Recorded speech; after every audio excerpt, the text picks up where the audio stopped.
আসসালামু আলাইকুম সম্মানিত বন্ধুরা, সবাই কেমন আছেন? আশা করি সবাই অনেক ভালো আছেন। তো আমি একটা জিনিস জানতে চাই, সেটি হচ্ছে বর্তমানে আমাদের এখানে মানে সব জায়গায় রয়েছে তো তিনটি দল রয়েছে। এক নম্বরে হচ্ছে বিএনপিতে রয়েছে ধানের শীষ। দ্বিতীয়টি হচ্ছে জামাতে রয়েছে দাঁড়িপাল্লা। আর তৃতীয়টি হচ্ছে চরমনাই রয়েছে হাত পাখা। তো এই তিনটি দলের ভিতরে কোন দলটি ক্ষমতা আসলে আপনাদের জন্য ভালো হবে, তো সেটি আপনারা লাইক কমেন্ট শেয়ারের মাধ্যমে জানিয়ে দেবেন। তো আমি এর কিছু রিয়েক্ট দিতে চাই। ধানের শীর্ষে রয়েছে লাইক, তারপর হচ্ছে দাঁড়িপাল্লায় রয়েছে লাভ, আর হচ্ছে হাত পাখায় রয়েছে কেয়ার।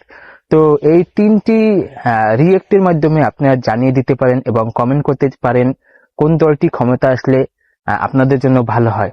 তো বন্ধুরা, আপনারা রিয়েক্টের মাধ্যমে ঝড় তুলে ফেলুন এবং কমেন্টের মাধ্যমে দেখি কোন দলটি আপনারা চান, কোন দলটি হলে ভালো হয়। ভোটের আগে ভোট হয়ে যাক।